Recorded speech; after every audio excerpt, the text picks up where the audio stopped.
Meus irmãos, nós passaremos agora ao momento da exposição da Palavra de Deus, momento em que nós lemos as Escrituras Sagradas e Deus fala por meio dela. Eu convido você para abrir a sua Bíblia, no primeiro livro de Samuel, leremos o capítulo 1 e o capítulo 2, alguns trechos. Você também pode acompanhar comigo a leitura que está sendo exposta aqui à frente. Primeiro livro de Samuel, capítulo de número 1.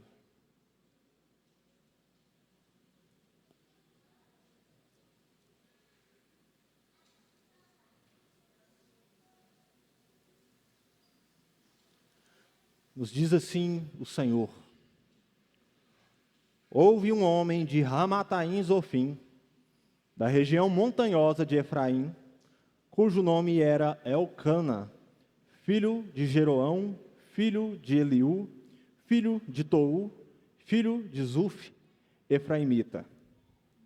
Elcana tinha duas mulheres, uma se chamava Ana e a outra se chamava Penina.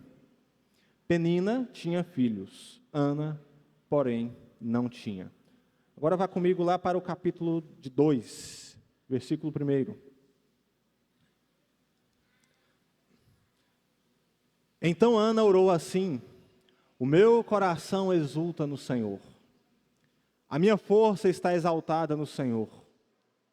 A minha boca se ri dos meus inimigos, porque me alegro na tua salvação.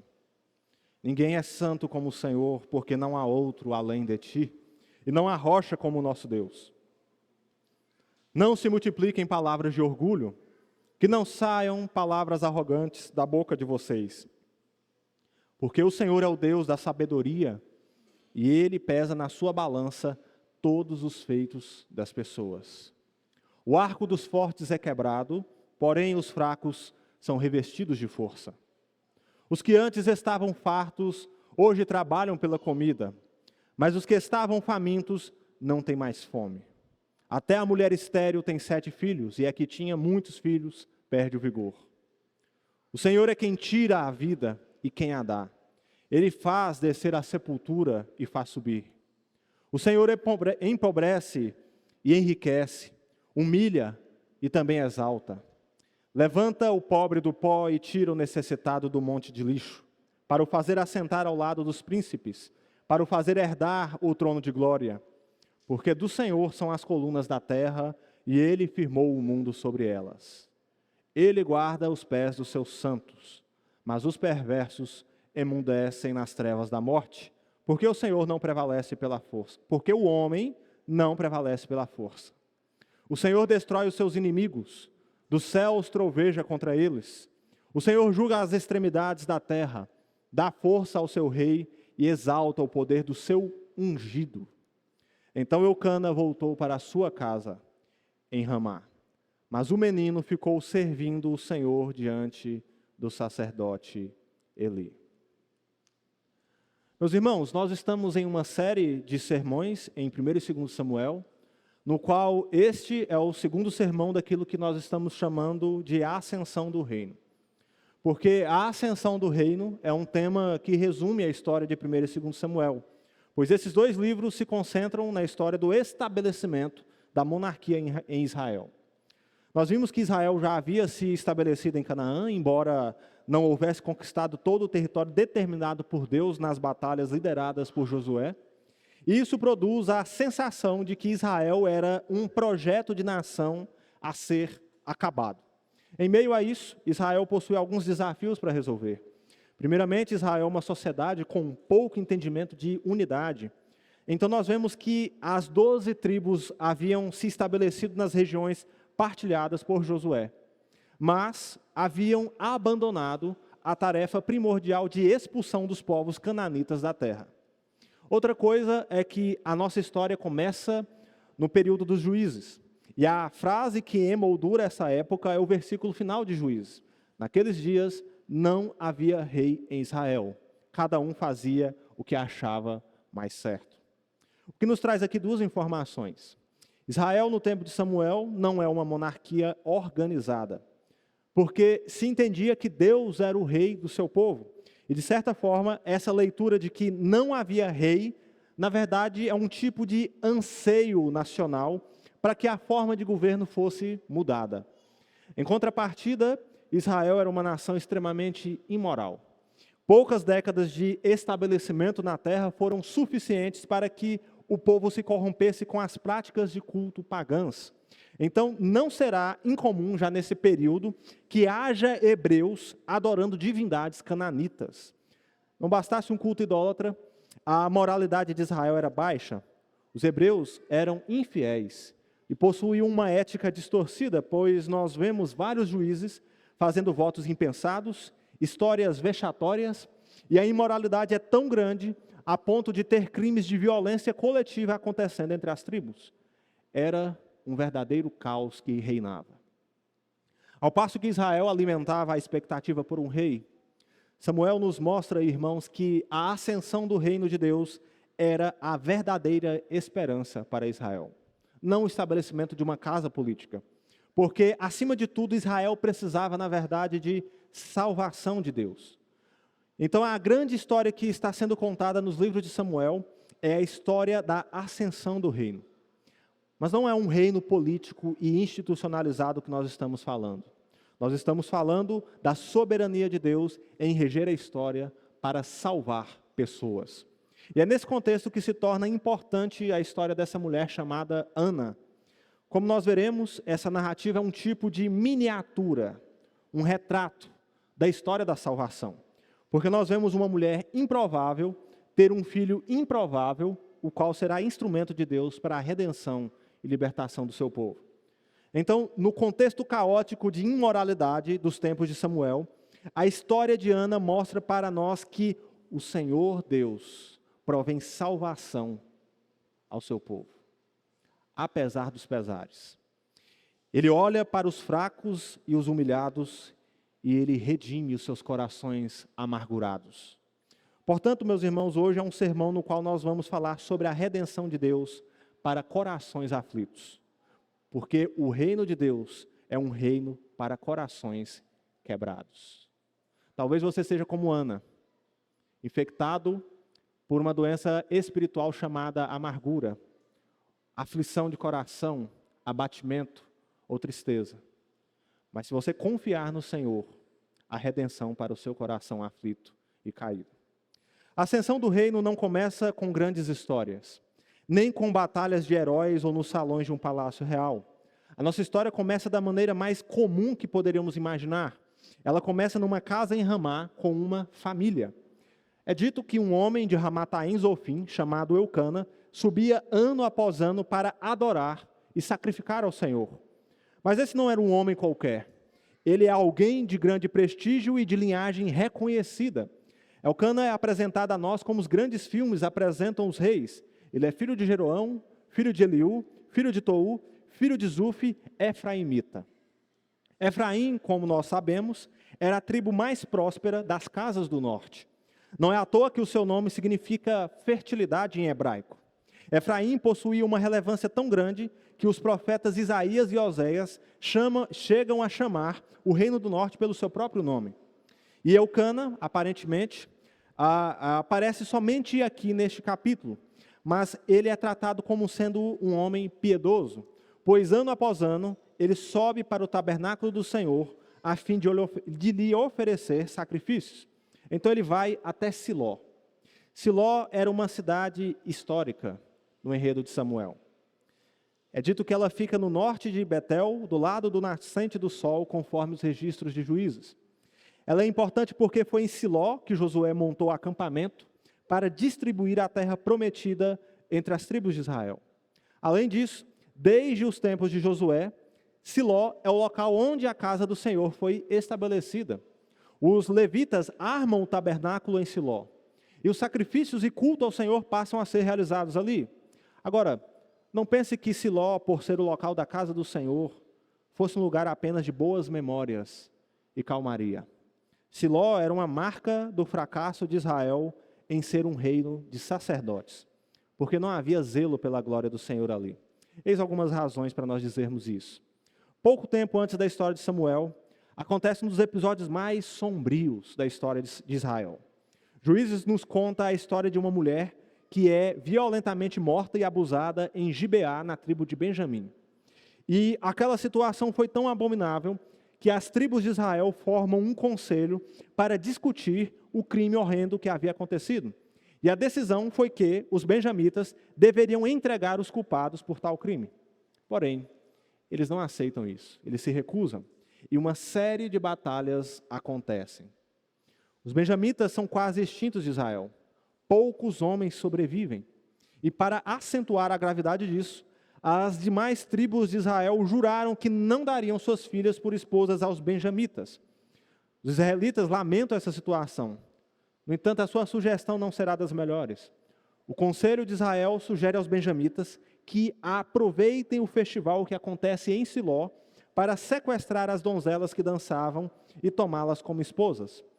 Assim, em Siló nós teremos um sacerdócio fraco que não tem zelo pela glória de Deus. O nosso texto diz ainda que quando Eucana subia para Siló para sacrificar, ali estavam dois homens, dois sacerdotes, Hofni e Finéias, filhos de Eli. Como nós veremos em outra exposição, Hofni e Finéias eram um verdadeiro infortúnio para a casa de Deus, a ponto de o texto bíblico fazer a questão de registrar que os filhos de Eli eram homens malignos e não se importavam com o Senhor. Ainda assim, ali está Eucana com a sua família adorando a Deus. Mas a família de Eucana não é a família perfeita que não possui problemas. Ela é uma família comum, com todos os desafios e problemas que um lar cheio de pecadores traz. Para começar, Eucana não possui uma única esposa. Ele é casado com Ana e possui uma segunda esposa chamada Penina. Penina, que o nome significa frutífera, dá filhos e filhas para Eucana. Mas Ana, que é o amor da vida de Eucana, era uma mulher estéril, pois o Senhor havia fechado o seu ventre, de acordo com o texto bíblico. Então imagine só como era a convivência nessa casa. Não bastasse Eucana ter duas esposas, a sua primeira e legítima esposa era estéril. Isso trazia uma marca para aquela casa, pois Penina era uma verdadeira rival para Ana, e ela vencia sobre ela, num certo sentido. O texto diz que Eucana levava sua família para adorar ao Senhor. E ele dava porções de carnes para Penina e para seus filhos e filhas. Agora Ana não tinha filhos. Eucana amava. Então ele dava porções maiores para ela. Mas aquela não era uma ocasião festiva para Ana, apesar de um festival. Penina, sua rival, usava aquela situação para zombar dela. E ela não apenas zombava, ela provocava Ana com tanta insistência, propositadamente. Penina provocava Ana com o propósito e a intenção de deixar Ana irada e de coração aflito. Então o que acontece a Ana é um estado profundo de tristeza e de depressão. Ela fica tão deprimida que ela deixa de comer. Ela fica tão triste que ela chora excessivamente sem parar. Eucana, o seu marido, tentando ser um bom homem, pergunta para ela: por que você está chorando? Eu não sou melhor para você do que 10 filhos? Eucana comete um erro terrível quando nós lidamos com pessoas machucadas. Ele diminui a sua dor. A verdade é que Eucana estava sendo insensível com a sua esposa, a julgando mal. Ele não havia dimensionado a dor do seu coração. Olhe só por quem Ana está cercada. Penina é uma rival que a provocava. Eucana, apesar de ser um bom marido, tinha uma visão insensível sobre sua esposa. Mas mal sabia Ana que Deus estava olhando para a sua história. Deus via Ana. O que pode ser aprendido por nós a respeito disso? Nós aprendemos, meus irmãos, que Deus vê as situações mais comuns da nossa vida. Ele vê. As situações mais comuns e de menor importância não são ignoradas por Ele. Existe um Deus que se importa com os menores detalhes da vida. Isso significa que não há circunstância que possa estar escondida de Deus. Os reformadores explicaram essa ideia dizendo que nós estamos sempre corandeu. Cada ato da sua vida é feito perante a presença do Deus Altíssimo. Esse é um aspecto fundamental da doutrina da aliança, a garantia da presença contínua de Deus com o seu povo. Nós temos de Jesus essa promessa: eu estou com vocês até o fim dos tempos. A pergunta que eu tenho para você é: o quanto que isso faz diferença para você? Ou melhor, você sabe que faz diferença saber que você tem um Deus que vê cada detalhe da sua vida? E que, embora você pense ser um lobo solitário, ou mesmo que ninguém pode entendê-lo, Deus conhece. Ele sabe. Ele sabe o que se passa em sua vida. Ele conhece qual é a sua história. Ele vê o que acontece em sua casa. Deus vê. O Senhor é o Deus que tem o poder de abrir o mar. Ele pode ressuscitar os mortos. Ele trouxe toda a existência, tudo que existe, apenas com o poder da sua palavra. Ele é o Senhor exaltado pelos altos e santos anjos. Mas o Senhor, o nosso Deus, é também aquele que vê uma mulher como Ana, em seus conflitos familiares e na sua depressão, e coloca ela no plano da salvação. Ele vê as coisas grandes, mas Ele também vê as pequenas. Deus vê. Portanto, esta é a grande primeira lição da nossa história. Deus vê as situações comuns da vida humana. Ele vê. Quando seguidamente Ana é provocada por sua rival, ela perde o prazer de estar junto à sua família. Não poderia ser diferente. Imagine só o jantar em Siló. Elcana oferece sacrifícios, distribui porções entre seus filhos e esposas, então eles vão para a sua tenda e durante o jantar, Ana olha ao redor de si e vê Elcana, seu marido, uma esposa rival ao seu lado e a mesa repleta de filhos e filhas que não são seus. Como você se sentiria numa situação, num jantar como esse? E não é aquele jantar a cada semestre, é todos os dias. A alma de Ana é ferida por cenas como essas, ano após ano. Numa dessas ocasiões, o texto diz que Ana se retira de onde estava e vai até a porta do tabernáculo. E lá está o velho sacerdote Eli sentado numa cadeira. Então Ana começa uma oração ao Deus Altíssimo. E Ana não está alegre quando ela ora. O texto diz que a alma de Ana era amarga. Era comum que os semitas se referissem às experiências da vida pelo paladar. E a vida de Ana não era doce, a vida de Ana era amarga. A sua alma estava infectada com um veneno terrível chamado amargura. Ela ia à casa do Senhor, ela cumpria seus deveres familiares, mas em sua alma não havia alegria alguma. Porque havia uma tempestade que pesava no coração de Ana e por isso ela chora copiosamente.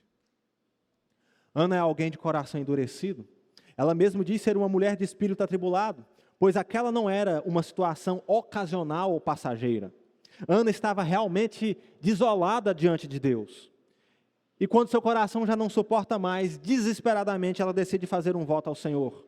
Senhor dos exércitos, se de fato olhares para a aflição da tua serva e te lembrares de mim, e não te esqueceres da tua serva e lhe deres um filho homem, eu o dedicarei ao Senhor por todos os dias da sua vida, e sobre a cabeça dele não passará navalha.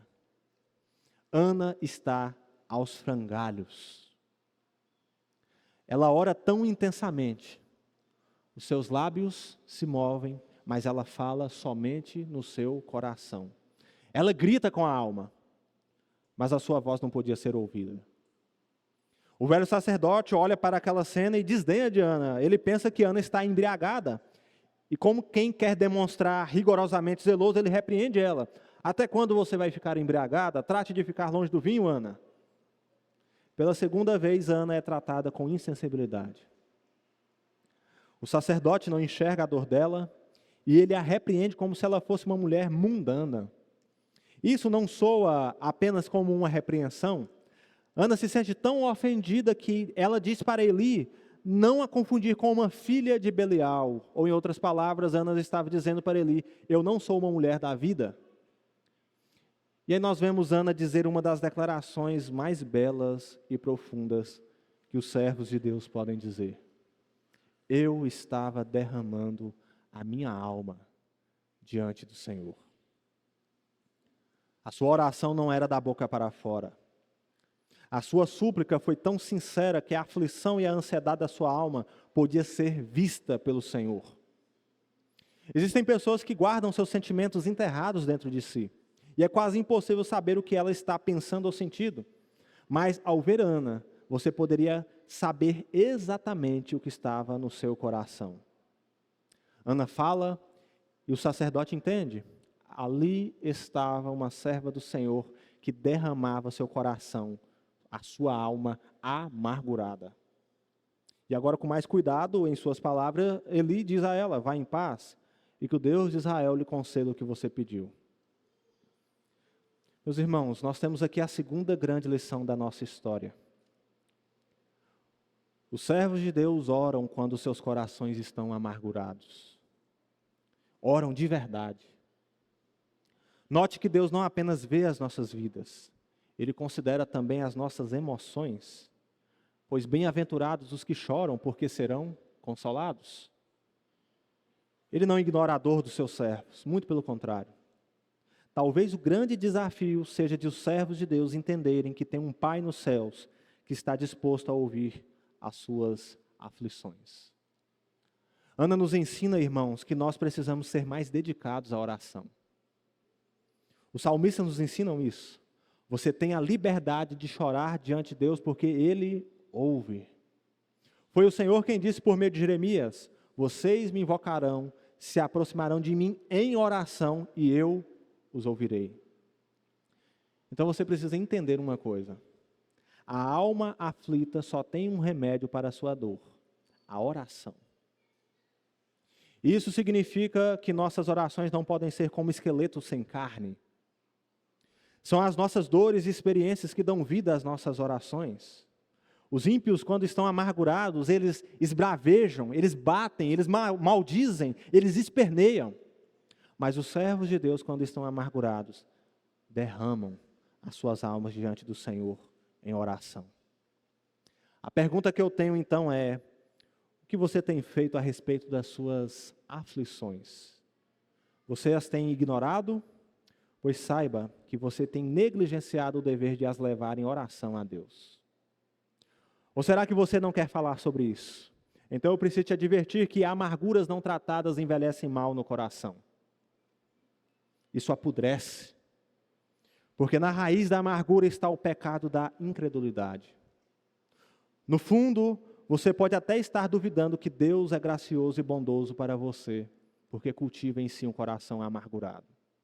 Portanto, meus irmãos, trate a amargura do seu coração, ou ela vai devorar a sua alma até você definhar em tristeza. Vá até Deus e derrame a sua alma se necessário. É assim que os servos de Deus agem. Ore a Deus. A nossa história nos mostra que Ana ouve a palavra de Eli e algo toca o profundo do seu ser. Ela diz ao sacerdote que o desejo do seu coração é que ela encontre graça, ou seja, ela entende que a única coisa que podia mudar a sua vida era a graça. Então, uma reviravolta acontece no interior de Ana. Olha só o que o texto diz. O rosto de Ana mudou e ela não foi a mesma novamente. Você sabe o que isso significa? Deus mudou quem Ana era por completo. A amargura foi retirada do seu coração. O coração irado e duro foi transformado em um coração alegre de carne, porque Ana confiou na palavra do Senhor, pois Ana sabia que não competia a ela vingar-se da sua rival, ou mesmo que estava no alcance dela mudar a sua condição natural. Era Deus quem traria mudanças. E como num ato de fé, Ana descansou em Deus. Ela sai do arraial uma nova pessoa, ela volta a comer, e ela se reúne com a sua casa para sacrificar ao Senhor uma nova mulher. E pela manhã eles voltam para a terra de Ramá. Então, o texto diz que ao chegar em casa, Elcana e Ana têm relações. Uma nota muito importante da nossa história é o fato de que Deus se lembrou de Ana. Não porque Ele havia a esquecido. Deus não esquece os seus servos. Mas porque o voto de Ana foi recebido por Deus. E o Deus que via o vasto universo olha aquela pequena mulher dos hebreus e concede o pedido do seu coração. Ana fica miraculosamente grávida. Aquela criança era uma dádiva do Senhor. E ao chegar o devido tempo, ela dá à luz um menino e o chama Samuel, que pode ser traduzido por seu nome é Deus. A razão, explica Ana, verso 20, pois para o Senhor ele foi pedido. Samuel era consagrado a Deus. De modo igual ao nascimento de Sansão, a sua mãe jura diante de Deus que não passará navalha na sua cabeça e ele seria levado à casa do Senhor e lá ele ficaria para sempre. Por isso, no ano seguinte, quando Elcana volta a Siló para sacrificar, Ana e o menino ficam em casa. A mãe diz que só irá ao tabernáculo quando desmamar Samuel para deixá-lo como dedicação ao Senhor. Então agora Elcana é feliz naquilo que ele fala, ele diz à esposa que amava, o Senhor cumprirá a palavra dele, verso 23. O Senhor cumprirá a sua palavra. Mal sabia Elcana que a sua palavra apontava para a vinda do reino do Senhor, porque Deus cumpriria as suas promessas. Ele salvaria o seu povo dos seus inimigos e o seu filho, aquele menino chamado Samuel, era parte desse projeto de redenção. Deus estava levantando o último juiz das casas de Israel. Antes mesmo da sua concepção, Samuel foi escolhido pelo Senhor como instrumento de salvação. Desta forma, Ana não é a primeira mulher estéril colocada no enredo da salvação. Sara era estéril antes de conceber Isaque. Rebeca não teve filhos nos primeiros 20 anos de casamento até dar à luz Jacó. Raquel era uma mulher estéril que viveu uma verdadeira novela familiar até que o Senhor lhe desse filhos. E muito próximo de Ana, a esposa de Manoá, era uma mulher estéril que não podia dar filhos até o Senhor poderosamente lhe dar Sansão. Então isso faz com que Ana estivesse em um seleto grupo de pessoas improváveis que haviam sido encontradas por Deus. Por isso Ana tem confiança no Senhor. Ela tem tanta confiança que ela está disposta a dar aquilo que ela pediu a Deus. Ela desmama o menino, e então quando Elcana sobe novamente em outro ano para sacrificar, eles vão juntos. Agora Ana não vai de mãos vazias, ela vai de mãos cheias. Ela tem um filho, ela leva um novilho, ela leva quase 40 quilos de farinha e um jarro de vinho. Então quando Ana chega perante o altar do Senhor, lá está quem? Lá está Eli, aquele que havia visto ela derramar o seu coração. Ana fica tão ansiosa para contar o que tinha acontecido que ela chega, o Senhor lembra de mim? O texto repete várias vezes, eu mesma, eu sou aquela mulher que chorava. Está vendo meu filho? Por esse menino orava eu. O Senhor concedeu o meu pedido. Deus havia sido misericordioso com Ana. E embora ela possuísse um coração revoltoso, o Senhor decide demonstrar a sua graça, redimindo uma mulher aflita como Ana era. E aqui nós temos a terceira e grande lição do nosso texto. Deus provém salvação ao seu povo porque Ele é gracioso. Porque Deus é misericordioso conosco. A graça não tem motivo, meus irmãos. Não há razão alguma que obrigue Deus a olhar para Ana, mas Ele o faz por sua misericórdia. Ele faz para que o seu poder seja exaltado na fraqueza dela. Ele nos dá sem que haja merecimento em nós, pois todos nós éramos mortos nos nossos pecados e delitos. Nós éramos rebeldes do reino, infratores sem recuperação. Então não existe, irmãos, essa de, mas como eu tenho um coração bondoso, isso é mentira, irmãos. Os nossos corações são desesperadamente corruptos. É isso que a palavra de Deus nos alerta. E isso é chamado na teologia de depravação total. Cada parte do nosso ser foi afetada pelo pecado e ninguém escapa disso. E por esse motivo, nós nos fazíamos justamente filhos da perdição. Deus poderia mandar cada um de nós, irmãos, para o inferno e estaria tudo certo. Mas Ele não faz isso. Mesmo sem merecermos, Ele envia o seu próprio Filho para morrer por mim e por você. E esta é a única razão pela qual nós somos salvos, a graça de Deus. É Jesus. Jesus é a única razão pela qual nós podemos ter esperança. Jesus é a moeda de pagamento pelo preço do pecado. Ele foi esmagado por nós. Todos nós um dia dissemos não a Ele e o rejeitamos. Mas Ele, por misericórdia e amor, se deu por mim e por você. Então veja que você não é salvo por sua competência, porque você é um bom mocinho ou a florzinha de Jesus, ou porque você seja um bom igrejeiro. Você não é salvo porque é um bom obedecedor de tarefas. Você é salvo única e exclusivamente por causa da graça de Jesus. Sem Jesus não há esperança alguma de salvação, para ninguém. E é por isso que a igreja é um projeto inacreditável, porque ninguém pagou a conta para fazer parte, mas Deus nos faz seu povo porque Ele é gracioso. A resposta de Ana ao ver que o Senhor havia ouvido ela, e ela estava cumprindo o seu voto, foi realmente extraordinária. Ana entoa uma canção a Deus. E uma curiosidade histórica. Na antiguidade, os grandes feitos dos heróis eram registrados na forma de canções ou poesias. Por isso, se você quisesse imortalizar a história de alguém, os poetas escreveriam canções que contavam os seus feitos. Me parece que essa ideia é inspirada na própria palavra de Deus, porque as escrituras estão repletas de canções de heróis. Agora, tem uma questão. O herói das canções bíblicas não são homens, é o próprio Senhor Deus. Então a canção de Ana serviu para preservar na memória de Israel os grandes feitos de Deus. E o tema básico dessa canção é: o reino de Deus prevalece sobre os homens. Ele é o Senhor. Logo após oferecer sacrifícios ao Senhor, Ana canta uma canção belíssima. E a sua canção traz algumas verdades para a nossa meditação.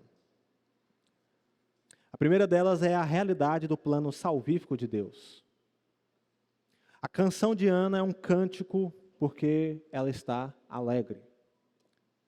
É outra mulher cantando. A sua alegria não é meramente a alegria de uma boa notícia, pois o objeto da alegria de Ana é o próprio Deus. A sua alegria não é da boca para fora, como nós fazemos quando queremos disfarçar a dor ou o nosso descontentamento.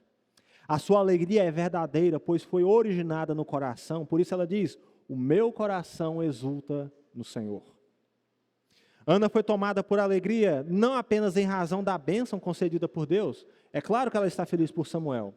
Mas segundo ela, o motivo é: porque me alegro em tua salvação. A alegria que estava no coração de Ana, irmãos, é o melhor remédio para corações amargurados. A alegria da salvação. É essa a mesma alegria que o arrependido rei Davi pedirá a Deus: restitui-me a alegria da tua salvação. Ele é o Deus que salva e muda corações perdidos em meio ao pecado. Ele traz a alegria da salvação. Portanto, Ana entoa um cântico exaltando a redenção de Deus. Ela sabia que o Senhor é um Deus que está executando na história seu plano de salvação. Deus está salvando homens e mulheres de corações aflitos. Por isso a conclusão que ela chega é de que não há santo como o Senhor. Ela diz: Deus é incomparável. Ana chega a se referir ao Senhor como uma rocha, assim como uma rocha pode sustentar uma casa ou uma fortaleza. Ela sabe que ninguém pode sustentar a vida humana como Deus. Deus salva pecadores rebeldes.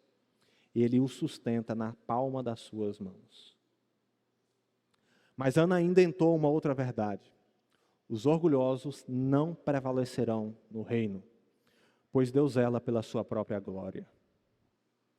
A canção diz que o arco dos fortes é quebrado, mas os fracos são revestidos de força. Ana retrata a forma como o reino inverte a lógica do mundo. Os guerreiros poderosos são vencidos pelos fracos. O forte não pode muito porque mesmo a sua melhor arma é quebrada pelo Senhor. Os fracos são empoderados por Deus não para se vangloriar, mas porque estão a serviço do reino. Nossa canção então é uma advertência para aqueles que alimentam a soberba. Nem mesmo as palavras tolas e presunçosas passarão impunes diante de Deus, pois Deus pesa todos os feitos das pessoas. Ele é o Senhor acima de qualquer disputa. Para o ímpio, essa é uma declaração da justiça futura de Deus. Mas para o fiel, Deus promete graça futura. E a canção de Ana mostra que Deus não apenas inverte a lógica do mundo. Deus, na sua soberana providência, inverte também a sorte dos homens. Olha só, os que estavam cheios precisam se vender para comer. Os que estavam famintos não têm mais fome. E aqui Ana se coloca na canção. A mulher estéril é mãe de filhos e filhas, mas a que tinha muitos filhos é enfraquecida. Você sabe o que isso significa? O soberbo tem que temer a Deus. Porque é o Senhor quem tira a vida e quem a dá. O texto chega a usar uma palavra tão forte, a tradução suavizou isso aqui, porque o Senhor é quem tira a vida. O texto chega a dizer, porque o Senhor é quem mata e faz ressuscitar. Ele empobrece e Ele enriquece. Ele humilha, mas Ele também exalta.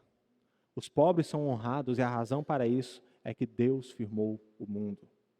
Ele governa na sua providência, de forma que todos os fatos possíveis estão debaixo dos decretos de Deus. Ele é o soberano.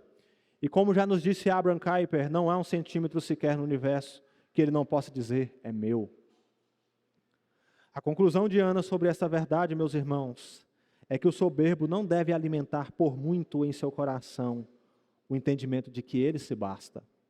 Pois o homem não prevalece pela força, aliás, os perversos serão destruídos e a sua memória será esquecida na morte.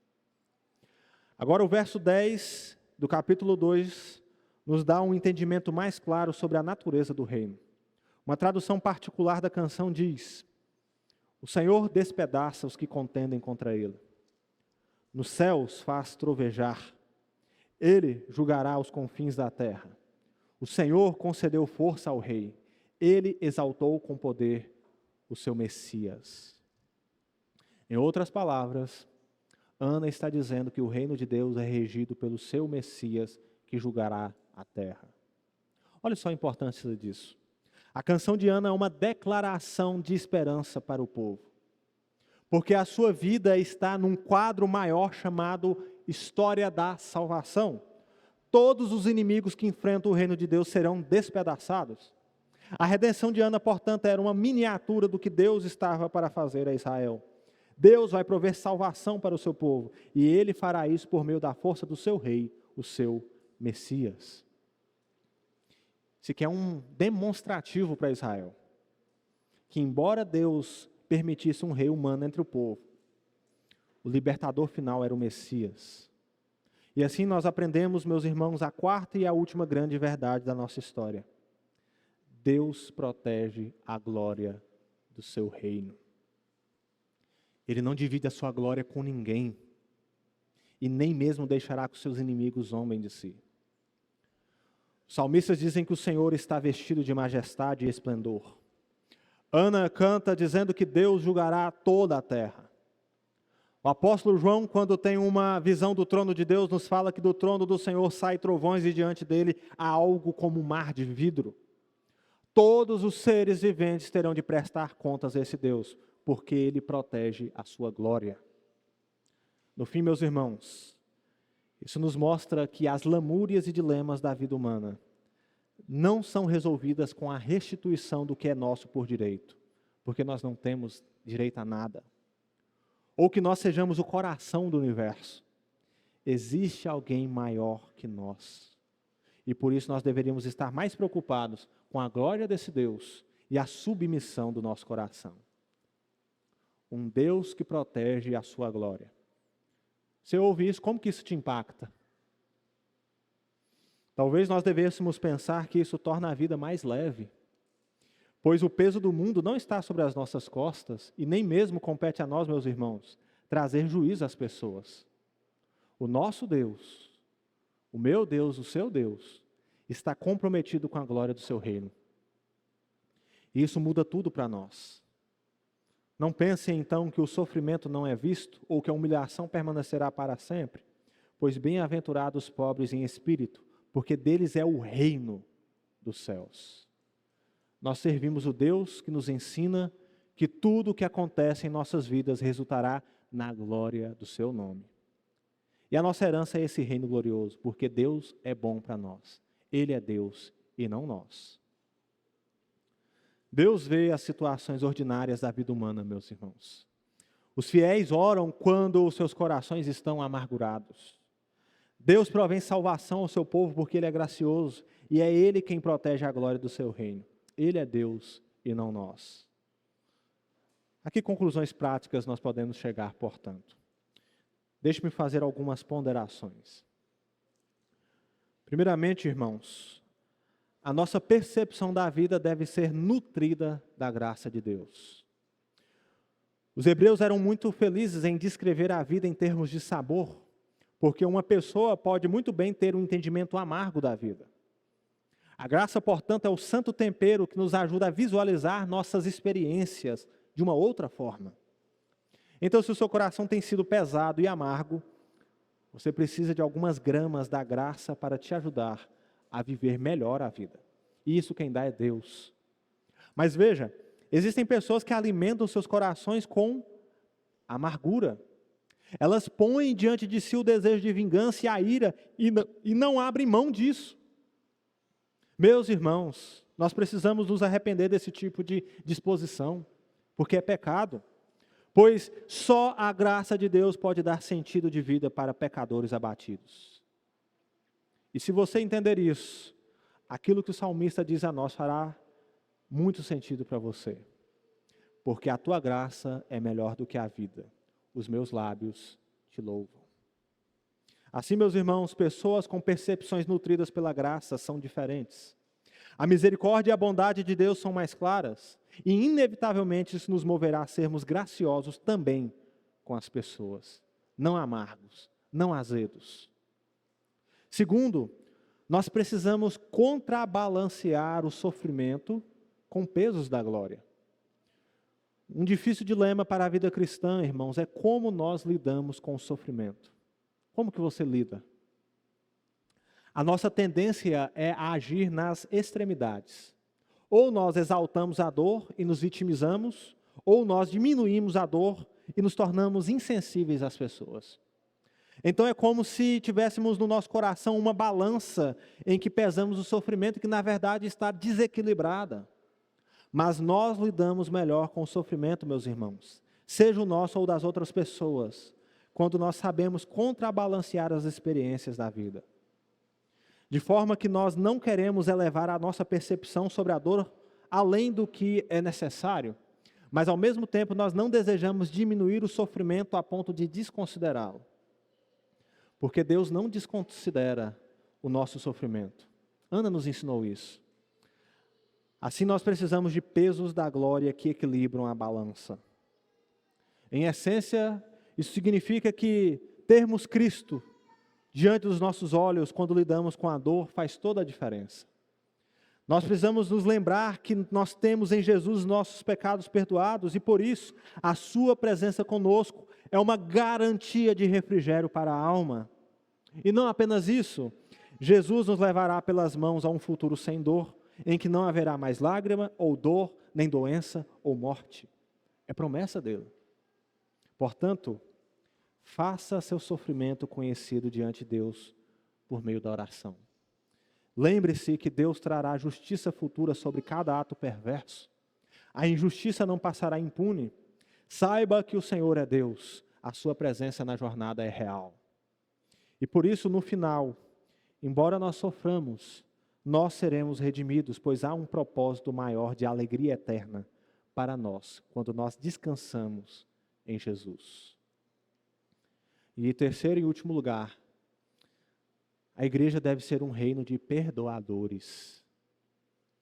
Este pode ser o ponto crítico da vida cristã, pois é mais fácil alimentarmos o rancor do que descansar na graça e na justiça de Deus. Mas, meus irmãos, no reino não há espaço para aqueles que não perdoam. Poucas vezes nós nos atentamos para a peça final da oração do Senhor, o Pai Nosso.